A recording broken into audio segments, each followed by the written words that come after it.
Welcome to the Geriatric Dietitian, your go-to resource for nutrition that supports health, independence, and confidence in aging. I'm your host, Katie Dodd, registered dietitian and geriatric nutrition expert. Let's dive in. Hello and welcome to the second episode of the Geriatric Dietitian Podcast. How do nutritional needs change over time? What happens as you age? Now, as we dive into this podcast, I really wanted to set some strong foundations to understand why we're having a conversation about nutrition needs for older adults. Why are they different for older adults compared to younger adults, compared to anywhere from babies to growing children, etc.? So when we talk about nutrition for older adults, it's easy just to jump straight in and talk about recommendations like protein, calcium, or calories. But if we don't understand why those needs change, it can feel confusing or even just a little bit arbitrary. The truth is, as we age, our bodies go through real physiological changes. Things shift in metabolism, changes with digestion and absorption of nutrients in the body, loss of muscle mass, and even changes in appetite all play a role in how our bodies use and need nutrients. So in today's episode, I want to take a step back and focus on the big picture. We're going to walk through some of the key ways that the body changes with aging at the high level so we could better understand the why behind nutrition for older adults. Then, in my next series of episodes, we're going to break down some of those specific nutrients and what older adults actually need and how to apply them in real life. So let's dive in. I'm going to be talking about the physiology of aging. That simply means what's going on inside the body as you age. Now, I said this in the last episode, and I'll probably repeat it over and over and over again. Every single person is different. What you might experience might be different from another person. There is no one size fits all for anything when it comes to nutrition and healthcare advice, but we're just talking about general changes that we see within the body with aging. First, we're going to talk about the changes within the GI tract, and I'm going to be talking a little fast. I'm going to be going over a lot of things. I'll try to break down the big words as I say them because sometimes I have to remind myself like, okay, don't use the big sciencey words, but I still am going to use them and explain what they mean. So first off, when we think of the GI tract, this is from your mouth to when things exit the body. First off, we see more xerostomia. This is dry mouth. Dry mouth absolutely impacts nutrition and our ability really to eat because the first route of nutrition is the mouth. When we start chewing, we have saliva, and it does help us to start break down nutrients and make it easier for swallowing. So if you have dry mouth, if you have less saliva, that can be an issue. Next, we see more cases of poor dentition. What this means is issues with chewing, issues with the teeth. So this can look like lots of different things. It could be missing teeth. And sometimes we don't think missing teeth is a big deal, but there's something called occlusion. And this is where you have two teeth, one on the bottom, one on the top, and you need both in order to chew, in order to bite down on food and chew. And if you're missing a variety of teeth, it could actually impact your bite and the way you chew.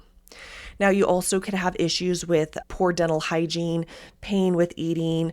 We know that dental care can be pretty darn expensive, so we see a lot of older adults put off this care, and poor dentition absolutely impacts nutrition because we talked about how the mouth is the first route of nutrition.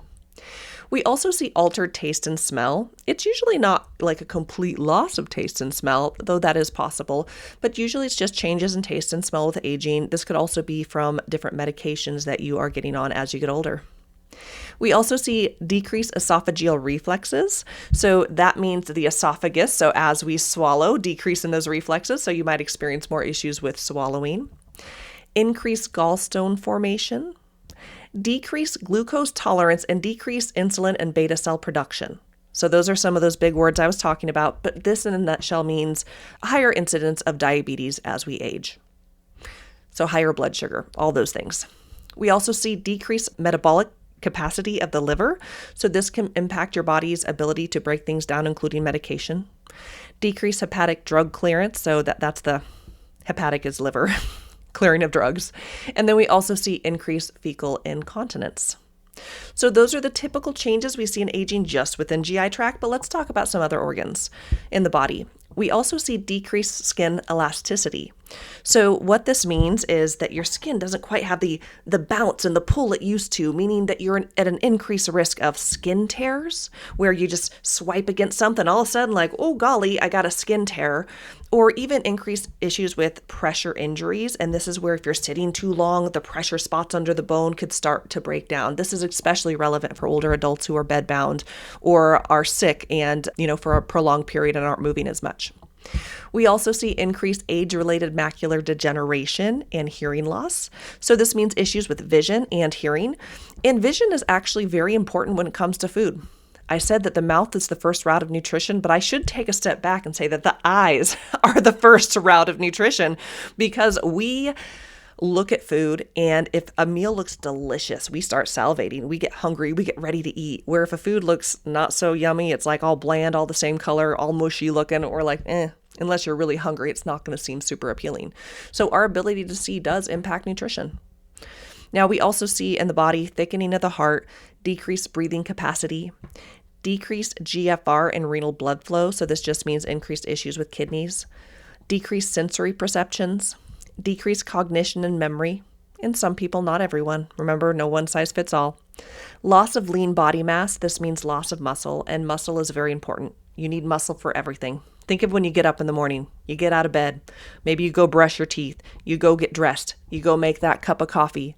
All of those things require muscle. And if you have less muscle, that means that you're in an increased risk for falls and also being dependent on others to help you with your, what we call activities of daily living. We also see degeneration of the joints and decalcification of the bone, which can increase risk of fractures, especially if there's falls. So that's the physiology of aging. A lot of fun stuff going on in the body as we age, right? I do want to highlight a few of the things that we covered, just really noting some of the more high-level things that we might experience within the body that do change our needs for nutrition. So we mentioned dry mouth. I kind of already alluded why that's important, but dry mouth can impact dental health. That saliva in our mouth is really good to keep things moving and decrease risk of cavities.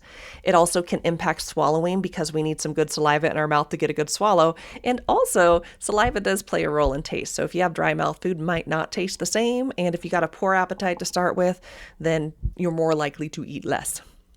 So the altered taste and smell we talked about, this is why taste matters, and it's not always going to salt. More often, it's finding delicious things that make food taste good. This could look like, caramelizing onions, adding garlic, adding herbs, adding spices, delicious things to make food taste good. Not just a bland meal that you feel needs some salt, because not everyone, but a lot of people do need less salt. So essentially, why nutrition needs change with age is there is a lot of things going on in an aging body. The organs are working differently. In many cases, they're diminished, and that does change how we approach nutrition for older adults and the needs that you might have. So I mentioned the decreased skin elasticity, how that increased risk of pressure injury and skin tears. So this might mean that we need to really focus on getting enough calories, getting enough protein, getting some micronutrients, different vitamins and minerals that can really protect that skin health. We talked about loss of muscle mass, and this is a big deal. We're going to be talking about this a lot on the podcast because it's an area I'm very passionate about. But there's something called sarcopenia. I know that's another big word, but that simply means loss of muscle mass with age. So as an older adult, you are already losing muscle mass due to sarcopenia for most people. And we have to be so mindful to know if there's anything that happens that causes you to lose muscle mass at an accelerated rate, whether or not you're losing weight unintentionally, therefore losing muscle, you're sick, you're in the hospital, in a nursing home. It's really important that we implement nutrition interventions to save your muscle. Because as I said before, we need muscle for everything. We talked about the weaker bones, and that does increase your risk for fracture. And also, loss of muscle, weaker bones, all of those things do increase risk for falls. And we do not want falls because that increases likelihood of going into the hospital and creating that kind of cycle where you're in and out of the hospital. So we want to keep you strong and healthy. So mobility is very important, and that is where nutrition plays a part with so many other disciplines and so many other things as part of healthcare. But weakness can also impact ability to prepare meals, whether or not it's weakness or also pain. So issues with pain can impact ability to stand up long enough to prepare a meal, to clean up after the meal, and even the ability to eat independently. We talked about poor dentition, but I also want to highlight dentures. One thing I always like to talk about is loss of teeth is not a normal part of healthy aging, but we also know a lot of people do have dentures. Dentures do change how you are able to bite food, how food tastes. Depending on how long you've had dentures or how well you're able to navigate them, it can be very frustrating to eat with dentures or can impact your intake. Chewing difficulty, because we talked about issues with dental, if you don't have enough teeth, if you're missing a certain amount. And that absolutely impacts nutrition. It can impact the types of food you're eating, maybe eating less, chewy foods like meat, nuts, different things like that, because it's just too hard to chew them. Now, we also mentioned decrease in cognition and memory, and this can impact nutrition because it can impact dietary intake. Someone maybe thought they already ate, so when it's meal times, they're just not hungry or they're distracted. They can't focus on eating and all of the things. So we covered lots of things here, but I do want to highlight that while the physiology of aging can sound overwhelming, like, oh my gosh, what's happening in my body? How you live affects how you age. I know that people listening to this podcast, there's a wide variety in ages. Now, nutrition and hydration, physical activity, sleeping habits, management of mental health, lifestyle choices, smoking cessation, all of these things can impact how you live as you age. And I always want to say it is never too late to make changes. But I want to wrap things up here because I'm trying to keep these episodes short and concise, but I really wanted to lay a foundation for you on why nutrition needs are different as we age. It's the entire reason I created the brand, The Geriatric Dietitian, because nutrition needs do change with aging, and that starts with all of those changes going on inside the body. So in the next several episodes, we'll be talking about specific nutrients, and these are nutrient needs that change with aging, and it all really comes back to the physiology of aging. So I hope this was helpful. I hope it was informative. I hope that it laid some foundation for things that we'll be continuing to talk about as we move forward with the podcast. Thank you so much for listening. I will see you next week on the podcast.